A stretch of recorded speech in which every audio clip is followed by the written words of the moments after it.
Corsa is one of those cars that will always be a great seller in Ireland. Stylish yet affordable and dependable without being boring. And that's never been as true as it is with this latest model. Although technically a facelift and not an all-new model, the 2015 Corsa has been given a new lease of life in lots of ways.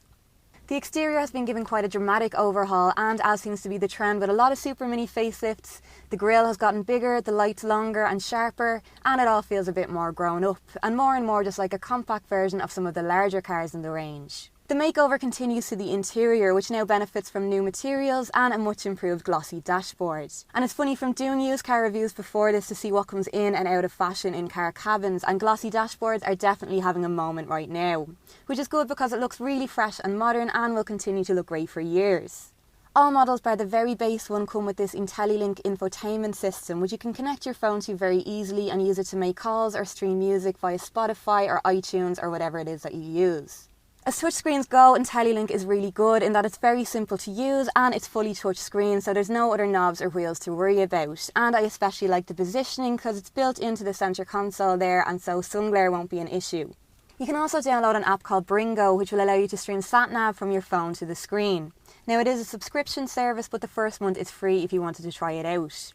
But even if you never get around to doing that, once you're using Google Maps on your phone to navigate, it'll call out the directions via the speaker and it mutes the radio to do that. So that's a feature I found very handy.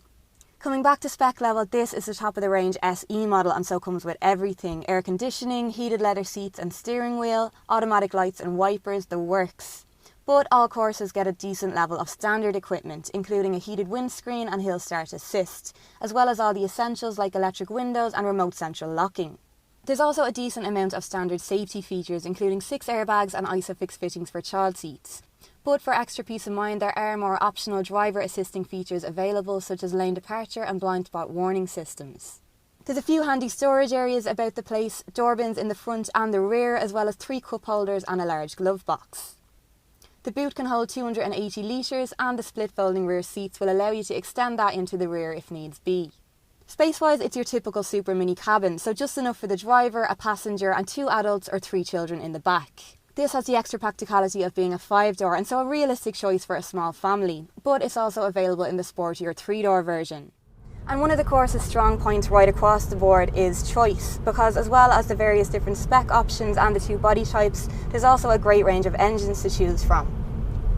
So there's only one diesel, the 1.3 CDTI, which offers an incredible 74 miles to the gallon, and so makes a very economical choice if you are doing the mileage to require a diesel. But if not, there are also 3 very capable petrol engines to choose from. Starting with the entry-level 1.2 with 70 brake horsepower, the 1.4 with 90, and then this 1 litre turbocharged unit, which can offer the same and really feels quite powerful for a small car. And that bit of nippiness makes it very enjoyable to drive.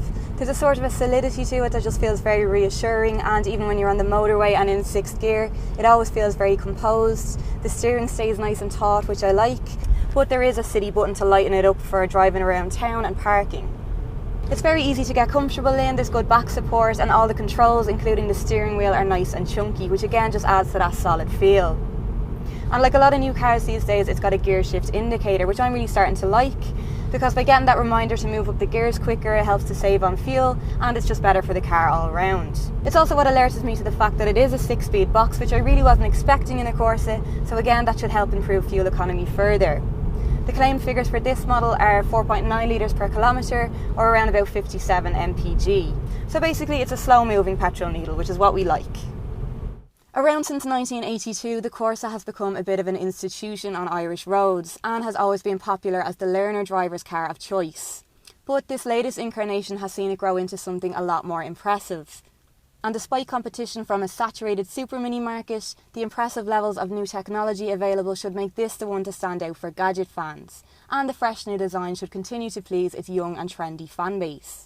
An entry-level Corsa has a starting price of €14,895. Well, this top-spec 5-door model with all those options I mentioned earlier will cost closer to 20. And while that might seem a bit steep for a super mini, it's not so bad when you consider that that would barely get you a base model with some of the more premium brands, and the fact that there is a market for well-equipped small cars like this, from people who could probably afford bigger but just prefer the smaller dimensions of a super mini, and how easy it is to live with a car like this. To see the Corsa for yourself, you can book a test drive on our new car channel where you'll find details of your local Opel dealer. Or you can also search a huge range of used models on our classified sections on CarsIreland.ie.